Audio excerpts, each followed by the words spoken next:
This way, we got one.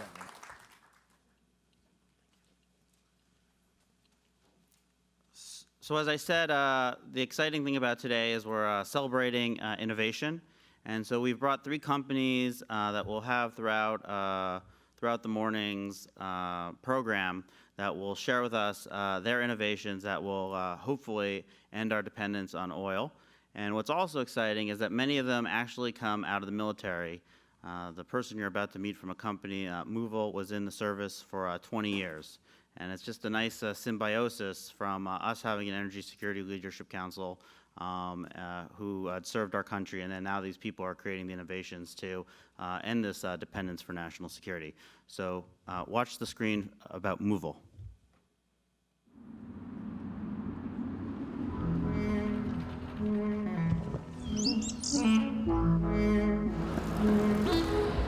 This on-demand service model, combined with the rise of technology, makes mobility and makes transportation probably the hottest space right now in tech and in entrepreneurship. Transportation is this fabric that connects all of what we do. So Movil Transit is our company's focus on engaging with public transit agencies across the world to provide mobile ticketing, payments, and big data and business intelligence, enabling the rider to have a seamless way to hop on and off their transportation options with one click of a button, giving transit agencies the enforcement tools to make sure that those systems are reliable. We're doing really everything end-to-end in the transit experience. In a new technology called RideTap, we're building platforms that enable our apps to speak to other apps and, in fact, embed our services within those applications. RideTap is a feature that allows any app to access the Movil services through Lyft, through Car2Go, and through other ride provider partners.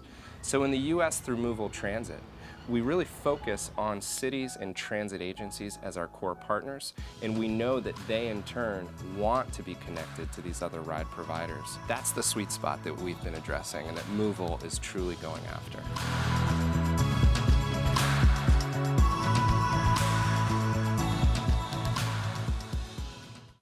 Ladies and gentlemen, please welcome our first innovator, Joseph Kopser of Movil Group.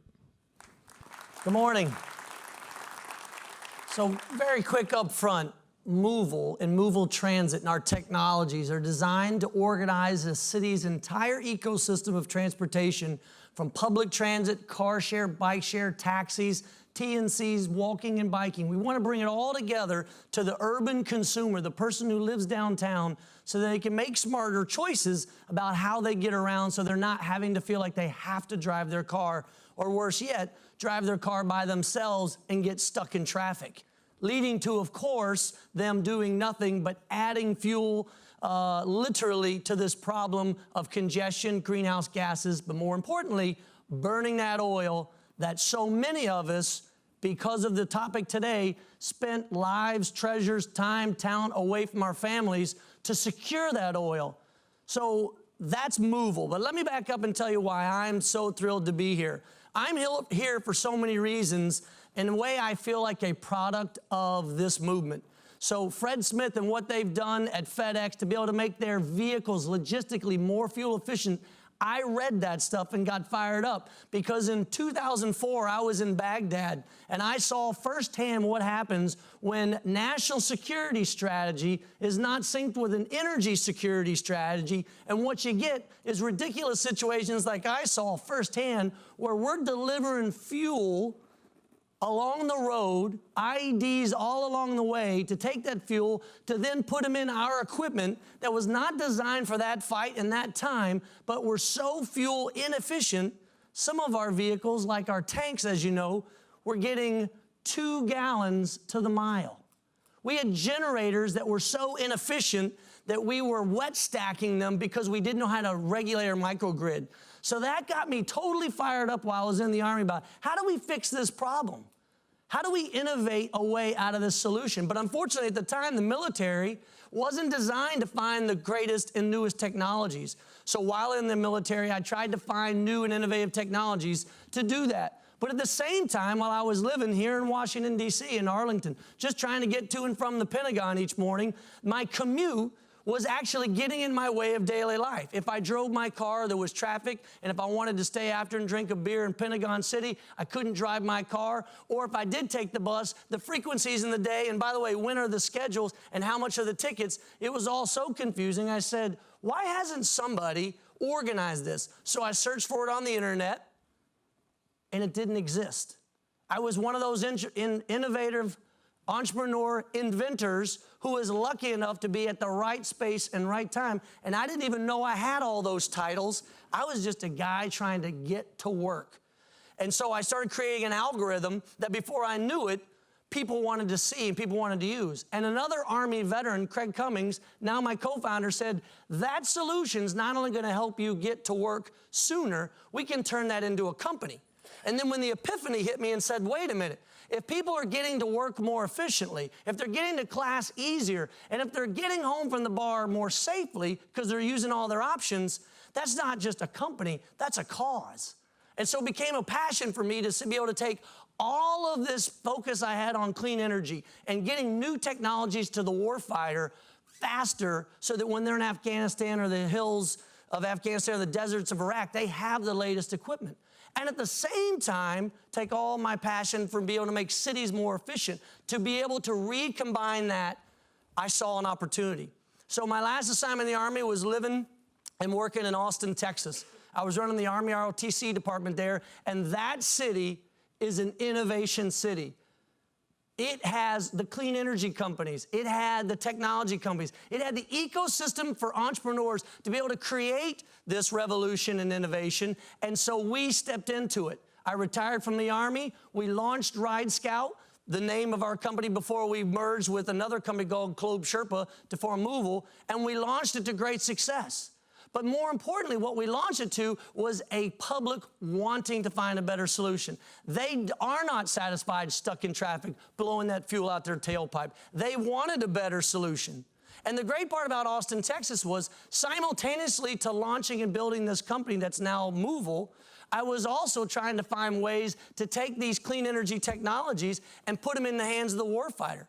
And that led to a Defense Energy Summit to bring all these innovative companies I was discovering and finding in Texas with Pentagon leaders who were needing to find solutions to accelerate them into the hands of warfighter. And from that was created the National Security Technology Accelerator. And so now you know why. As I'm standing here 3 rows from Boone Pickens, after reading the Pickens plan, why for me it's such a thrill because I read your report years ago. I saw your press conference. I saw what you're doing, and like the military veterans I serve with, we took action. And so the greatest resource that I kind of want to end with is more than just the technologies, because they're going to be fabulous. Autonomous vehicles are going to do more than for just energy. What they're going to do for safety, what they're going to do to get your kids, your grandkids home, to be able to allow your grandparents to reconnect with society, not just those that are injured temporarily, but those who are permanently disabled in our society. Autonomous vehicles are going to bring it forward. But we can innovate all we need to in the private sector, but if we're not in good partnership with government, if we're not creating the conditions to allow that innovation, if we can't create a culture that even inside the government procurement system allows for failure, allows for mistakes, folks, if we want to have zero tolerance for an autonomous car that bumps into the back of a bus or runs off the road and hits, and that becomes our excuse for why we don't bring autonomous vehicles to practice, then you just ignored the fact that 36,000 Americans died in this last year, these last 12 months, in regular cars. So the greatest resource is not even the technology, but it's the ability to work together with people. If we can get government, the private sector, and business specifically, all on the same sheet of music, we're not only going to accomplish these things, but we're going to unleash my favorite part in all of this. I'm biased, totally biased, and that is this wellspring of talent, the military veterans that are coming out of service today, Iraq, Afghanistan veterans, who, by all accounts, were put in some pretty austere environments, given sometimes fewer resources than they needed, and then told, make it happen. Take the hill, build the school, dig the well, and open up this marketplace again so we can bring this community back. What my fellow veterans are doing right now is just the tip of the spear.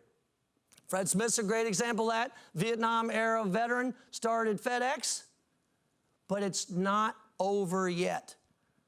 Here's the sad part, though, we can do something about.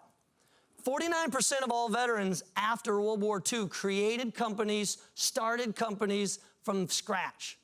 Right now, my peers, the Iraq and Afghanistan war vets, only 6% of us are starting companies and being as innovative as we're seeing and talking about today.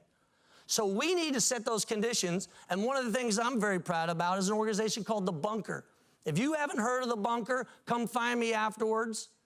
I want to tell you about what we're doing to create opportunities for veterans to start companies, because we're just the tip of the iceberg in terms of what we can do and innovate. To set the conditions, because if there's anybody that has more passion or more understanding about what happens if we have a failed national security plan that's not synced with our energy security plan, hey, we were at the tip of that spear. We see what happens when it goes wrong, and I'm going to do everything I can in my power to make it happen. So whether it's new technologies like Movable and what we're doing for cities to make them more able to connect the ecosystem that already exists, whether it's programs like the National Security Technology Accelerator, trying to put these new technologies into the hands of the warfighters more quickly through our procurement system, or whether it's simply The Bunker, trying to find ways to allow entrepreneurs that are veterans to unleash this potential, to take everything they've learned about building teams, about solving problems, and most importantly, not sweating the small stuff.